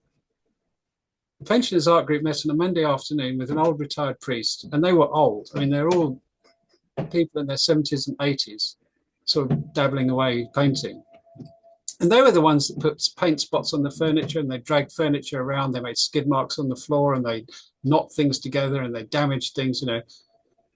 And up till the youth group happening, the congregation either didn't mind or didn't notice this. Once the youth group was happening, they noticed every single little thing and were vigorous blaming the youth group. Now, I thought that if they saw the young people coming, that the rest of the congregation would come round, that they would start warming to it and actually get behind it. And I ran it for 2 years in the end. And in the end, I had nothing but relentless hostility from the rest of the congregation. You know, not just apathy, it's active hostility. And in the end, I thought, I can't keep doing this. Now, for one thing, I'm now working 7 days a week, which is bad. You know, this cannot continue. This is bad. So I've got to cut something. I cannot carry on doing 7 days a week. So what to cut? You know, when should I take it out? And I thought, because of the endless hostility of the rest of the congregation, I thought, actually, mission is the work of the church as a whole. You know, it's not meant to be the work of one individual. It's meant to be the work of the body of Christ. So if I'm doing something on my own against the will of the congregation, you know, in the face of the overt hostility of the rest of the congregation, this is not the church doing mission. This is me doing something on my own. This is not a healthy thing that's happening. So I decided to stop doing the youth stuff while it was still going well. So all the young people had good memories. It worked well. It functioned well. It was a healthy entity within itself. It was vibrant. It was lively. It gave the kids a lot of stuff, but it couldn't continue as it was. So I stopped. And I thought, actually, it's the rest of the congregation that needs to change. You know, that's where I've got to put my energy. The rest of them have actually got to come around to another way of thinking. And the same thing happened to John Wimber, funnily enough, when he joined one of the churches he was, because he doubled the size of the congregation while he was there. And they complained that the character of the church had changed and they didn't like it, so they asked him to leave. So what to do? You know, what do you all think? I think that is so common. You know, we ideologically want more people in church, but we want them not to change anything, and we don't want to change, and we want them to become like us. I think that's really common. People like the idea of more people, they just don't like the reality of more people, because. But the danger is you fossilize then, don't you? You don't change, you don't grow, you don't. If it only suits a core, and they can either like subconsciously or subtly or actually very overtly, while saying we want more people to come, actually put people off. Because it will involve change, wouldn't it? You're accepting people into your space, and they might do things that you know, you wouldn't do, or that would. So I think I've seen that quite a few times, where in the prayer meetings people say, "Oh, we really want people to join. We really want people to join," and when people do, they don't like it. So yeah, I think that's quite common. It is quite common. Mark Griffiths describes an instance of it in an English church in his paper, where they thought teenagers were too boisterous, so they changed the time of the service, and when the teenagers turned up, the church was locked. And that's so unchristian. So how do you bring this together then? I mean, do you simply condemn the existing congregation for not wanting to be flexible in the right way? Or what? And what do you do?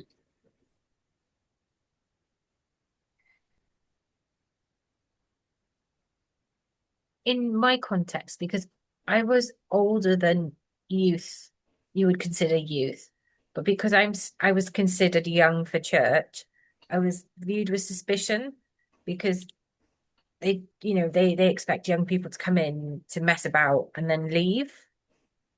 And then because I stayed and I was committed, over time things got better. And I think it's just, especially with teenagers, is getting them involved, getting them serving and showing that they can be useful. You know, getting the congregation involved in their in their development in the church and their education in the church. And I think that helps a bit, because it was when I started to get involved and put my name down on rotas, the hostility and the suspicion kind of changed. And now, the people that were suspicious of me are really friendly towards me and some of my good church friends. So when you talk about young, how young is young? Well, I don't, well, I was in my 30s, but because I was lumped together in this group of 20s and 30s, they viewed us all with this suspicion of being young, because we were a lot younger than them. So actually, when you're talking about young people, then you're actually talking about men and women in their 20s and 30s. You're not talking about kids. No, then we were viewed suspiciously for a while.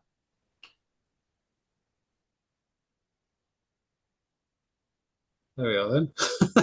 It was weird. Gosh.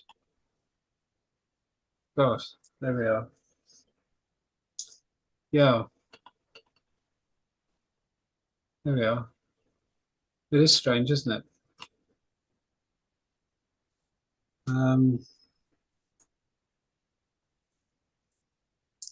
Yeah. So, I mean, to my mind, the goal is to have generational retention. You really want to see different generations together in church. So, I hope I could be open-minded and just think, well, where is this happening? How can I kind of imitate that? How can I build on that? So that's what I'd really like to see happening. And so, near us, the best example of that is Llangattock, where, due to the physical properties of the building, basically we can begin there.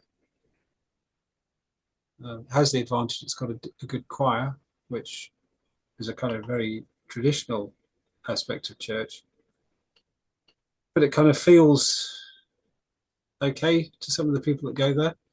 But some of the people that go say they go because they get they feel like respect the faith that Nikki and I have. So they say, well, we're not really Anglican, or we don't really get the liturgy, but we can understand you and we relate to you, so we're going to come to your church. You see what I mean? So they, if you like, the fact that we've built a personal relationship with them means that they're therefore willing to have a go at getting used to coming to an Anglican church. And I think the quality of the music is probably helpful in that respect. And that if it was a really dismal hymn singing with a small congregation, that would be an obstacle to overcome. Because when we used to do family services in Gilwan, the children used to really mock the old people singing hymns. They used to really tease that because it didn't sound good. I mean, it wasn't a nice sound. And to the kids, it was just kind of bizarre. They'd see all these old people squeaking and groaning to these old tunes, and they weren't often played very well, and they weren't sung very well, all this kind of stuff. So yeah, I used to feel a bit self-conscious. It's not really the impression I wanted to create. And trying to kind of integrate them was actually quite hard work. And we put a lot of effort for a while into doing family services where we'd include dramas and stories, and we'd try and include some music pitched at the younger people. They proved hugely costly in effort, massively costly in effort. It'd take a whole day to prepare for them. And in the end, we're getting a handful of kids, and the traditional congregation would either just wouldn't come, or would just stand and look with kind of bemusement or distaste at the young people with their antics. So it didn't really work to integrate new people into the existing congregation. It just wasn't really happening. In the end, I kind of gave up on it, and I said, well, I thought this isn't really working. So I said to them, well, look, we're going to have a non-Eucharistic service once a month. What would you like to the existing congregation? Would you like to have old-fashioned words in a formal setting? And they said basically, yes, we would. So I designed a morning prayer booklet based on 1662 because that's the old words which they knew from their childhood, and that's really what they were comfortable with. And it's kind of interesting because they actually asked for that, but the people that seem to dislike it are the kind of visiting readers who don't like 1662 liturgy. So they're always trying to find ways to get around it. But so that initially monthly non-Eucharistic service on the first Sunday of the month, ended up being that for that reason. We gave up on the family service. We found the family service wasn't integrating the young and the old people. It wasn't bringing new people in. It wasn't helping that build those bridges. And the plan we've got in Llangattock now, where we don't do family services as such, we just have an ordinary Eucharist, we make provision for Sunday school. That seems to work the best at bringing people together in our present circumstances. But the real goal, to my mind, is to bring the whole family, mum and dad and kids. And the best church where I've seen that really happening on an ongoing basis is actually the Vineyard in Cardiff and the HTB church I went to in London. That seemed to be sort of happening there the best. There we are. There we are. Anyway.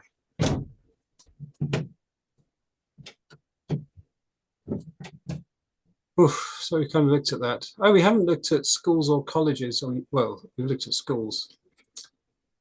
What about universities then? Have you had any interaction with universities? Students? Well, I think back to my experience as a student. I think it depends. Geography is a big part, obviously, of whether students you're near a university or you kind of input in.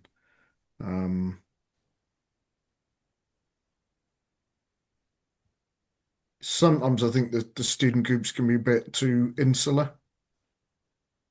So I remember Christian Union was quite a big thing, and like there was a lot of people, but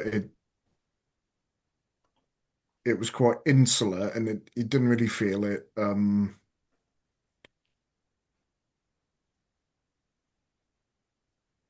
Negotiated collectively, or a bit better individually, but collectively with the rest of the student community. What about with the churches about the university? Yeah, there was a lot of them that were physically near would run a lot of um kind of student events, or just be quite. And some of this is quite nice. It's quite low key. A lot of student lunches. Um, yeah, nothing that worked well. I think for a lot of people, moving away is if you're a student, you might have been brought up in something, but it really is your decision. And do you go? And that's that. Where do you go? Yeah, You know, I changed very much the types of churches that I would try while at university. yeah, So I think it can be a really fruitful time where people are questioning and developing and um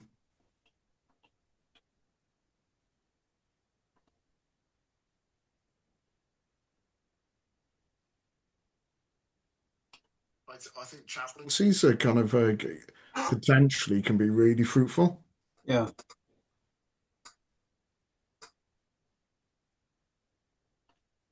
I mean, anyone else that either as a Christian at university or at a university where there are Christians or anything else? Have you had any kind of experience of that? I mean, the university, St Michael's is obviously very student orientated. Um, and yeah, I took part, but I didn't go very often when I was in uni, to be honest. But yeah, there's a strong student population there, but not exclusively. You know, you do have older age groups there too. Um, Bit of a mix, to be honest, but probably a bit more, maybe 70-30 split. So yeah. but you know, I think you find some older people to enjoy more sort of contemporary based, you know, worship, and they really resonate with it. So, you know, more of a sort of, you know, evangelical, charismatic, which from what in my experience is not very common in the Anglican Church. Um, there are, you know, churches here and there, but not many. So it does cater to, yeah, to students and to older people who enjoy that sort of style of worship, who maybe they came to faith through sort of, you know, being involved in the culture maybe 30 years ago in the 90s or something. There's churches like All Souls Langham Place, St Helens Bishopsgate, Holy Trinity Brompton, and the one I went to in London, St Barnabas. I mean, they all famously had large student bodies. I'm trying to think of Anglo-Catholic churches in London, how they get on with students. I don't really have much direct experience of that. From what I hear, probably not so much like large groups, but again, there will be a particular cohort of students who come to a more liturgical form of worship, and again, appreciate that. So yeah, there are quite a few of and quiet music obviously is quite big in Anglo-Catholic churches. So a Yeah. lot of people will come via the choir and then get to know each other and end up kind of staying. And so yeah, I know quite a few, not the big numbers that maybe a large evangelical or independent church would have, but yeah, a steady stream of young people coming into Anglo-Catholic churches. I know when I lived in Kensington, as a student, when I was doing my undergraduate degree, I was part of the Lee Abbey student hostel there. And that was not far from the Royal College of Music. And I think some of the music students used to go to some of the more liturgical churches and exercise their musical gifts. I can't remember the name of it, but there was a church, an Anglican church on near High Street, Kensington, which had really good music. And I'm sure some of the students from the Royal College of Music used to go there to do stuff. And that was really elaborate, really beautifully executed music.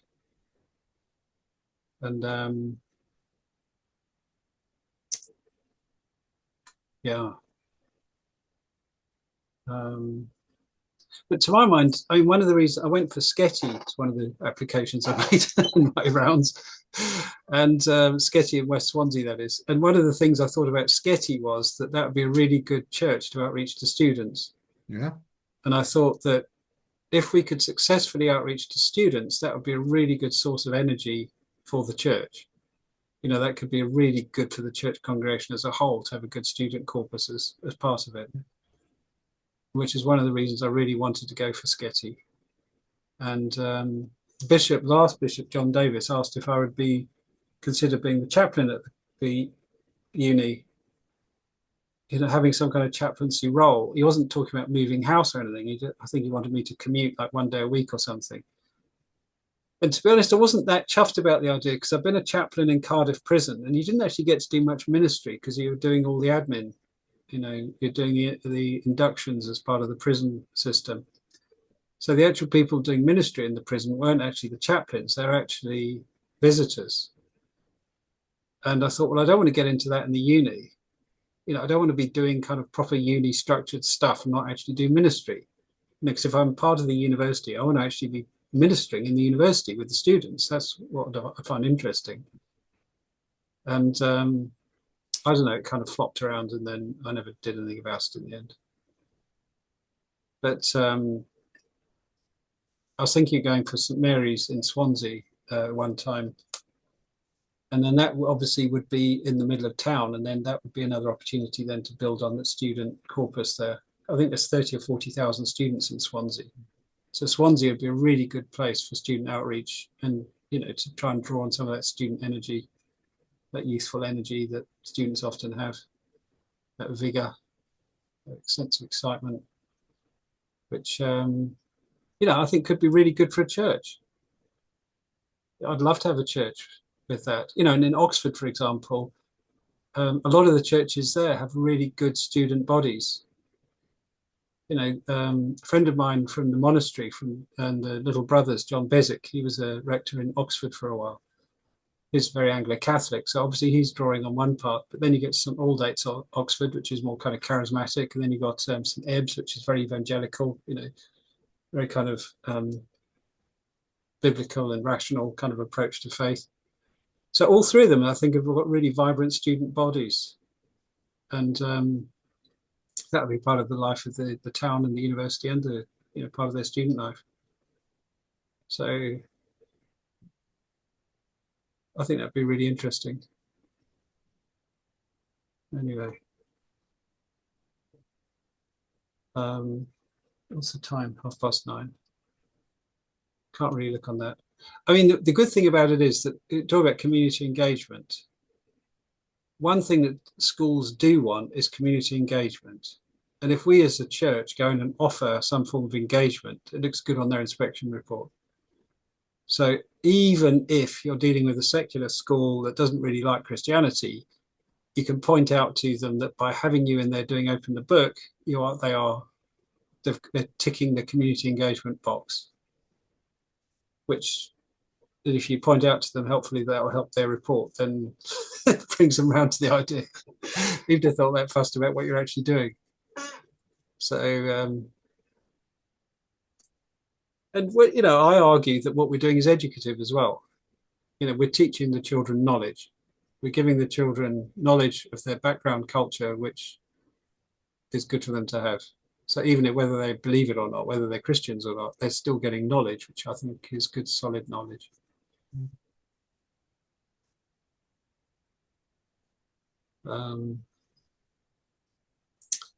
So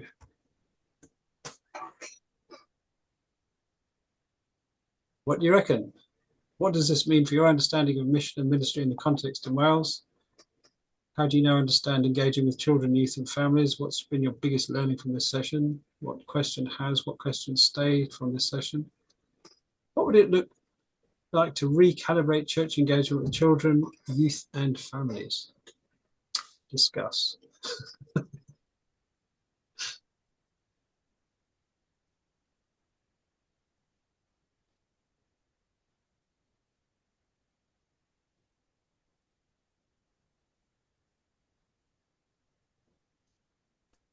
I think it's quite important. I think that keep in mind that we're all part of, or you guys kind of lead in churches that are really different shapes and sizes.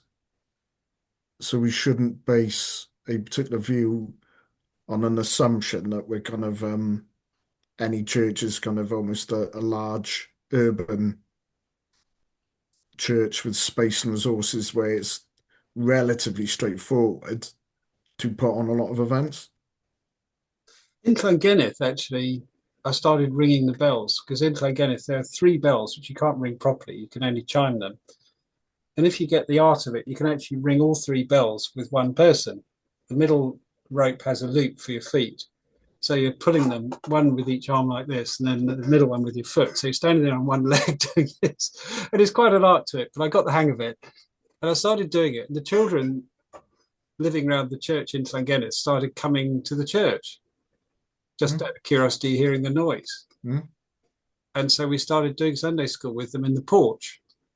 And the rest of the congregation, for once, were happy about this. And so they actually glassed in the porch so that they made it weatherproof. So we could do it. When nice weather, we just did it outside, and in less nice weather, we did it in the porch. And that worked really well, actually, for a while. That was really good. Yeah, and that's just a little village, country village, ringing bells, playing with kids in the porch in the graveyard. Nice kind of homely thing. We knew them all, we knew their families, because it's village life. And that integrated really well with everything like that.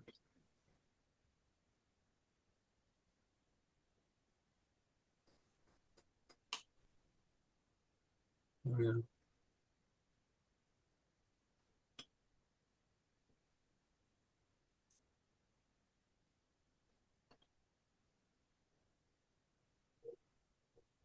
Anyone else got any comments? Any kind of Well, I think I'd just echo your, the praises that you sing for Open the Book. I mean, I do Open the Book. And as you said, bang for your buck. It's not even comparable. I mean, we've got even bigger infant schools around here. I mean, two I go into are 400 plus. right? That's 400 kids Yeah, in one hit, yeah, plus 20 teachers. yeah. You're talking about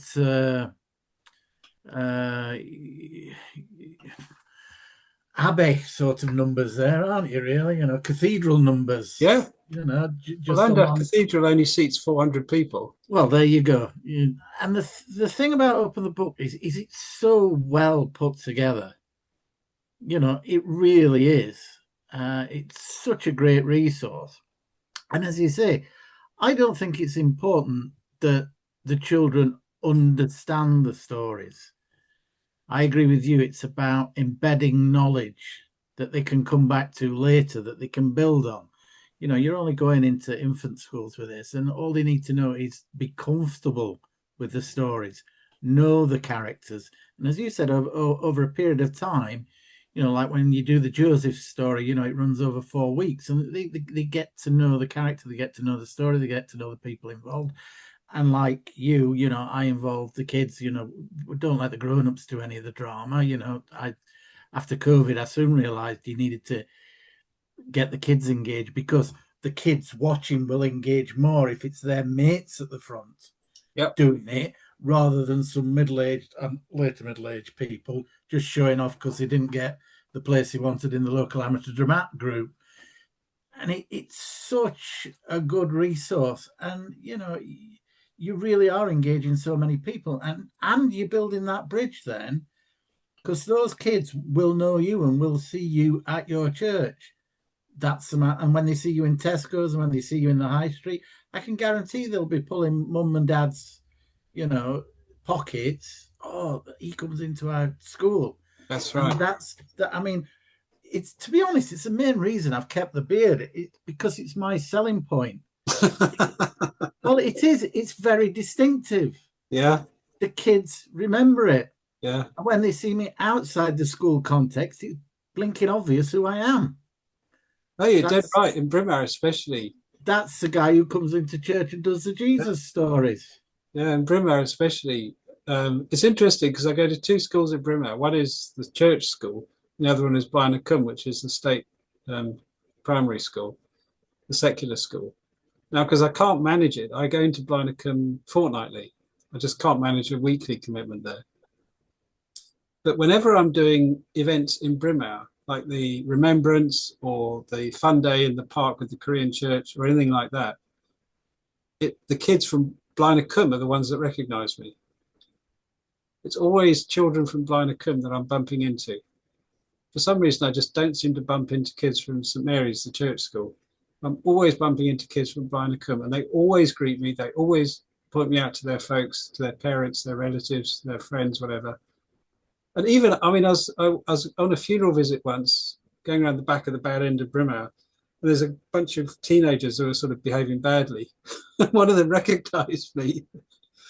Are you Father Giro? So even teenagers behaving badly will cough up occasionally. So yeah, I'd say there's a lot of mileage in that. I think that's really good.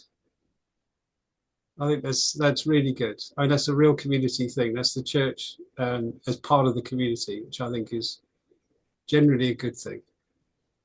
Sometimes when I'm praying for the town, I just think of it like, oh God, just pour out your grace on this town, on all these children. I know these kids, I know their families. I've done all these funerals here now. I've been coming here now for 15 years. That's 15 years of children that have come through the assemblies at this school. Please, Lord, show them your goodness, show them your grace, show them your mercy. Lord, wash this dirty town. Give this town a drink of water like Dire Straits.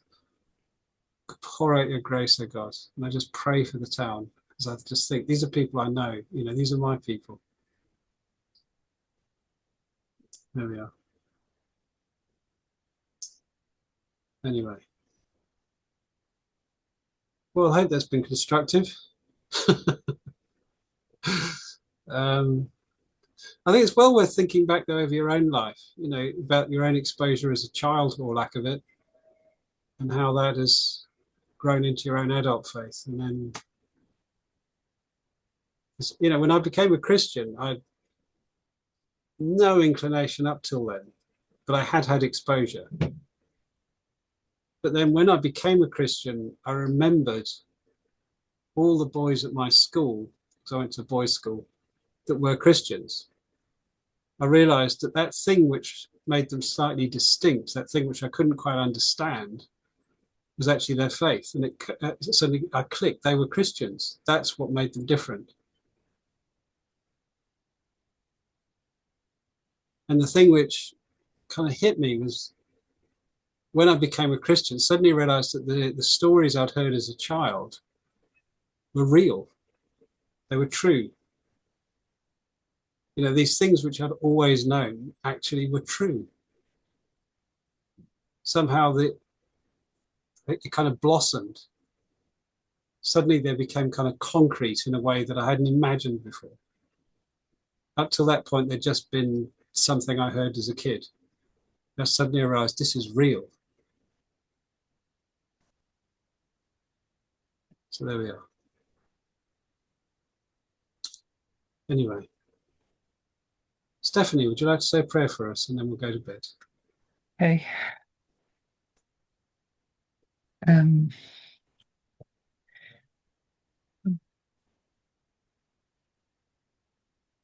Father God, thank you for this evening. Thank you for your grace and your mercy. And as we go to bed and unwind from this meeting, may the words that Jeremy and others in the group have said really play in our minds in a good way, so that we can distill a knowledge, and it would benefit us in our essay writing going forward. in Jesus holy name, amen. Amen. Let's pray, Father. Share with us your heart for all these children, all these little ones, all these beautiful little kids that you love, and you wish to redeem. You want to call by their names. We pray, Father, show them your loving kindness, your mercy, and your glory in Jesus' name. Amen. Thank you. Well, good night, everyone. Good night. Sleep well, schlaf gut. No star. No star. How do you say sleep well in Welsh? Cysgu'n dawel. Would that be right? Cysgwch yn dawel. Or cysgwch yn dawel. Cysgwch dawel. Yeah. Yeah. That's it. Totally good. But you get the idea anyway. No. Okay. Bye.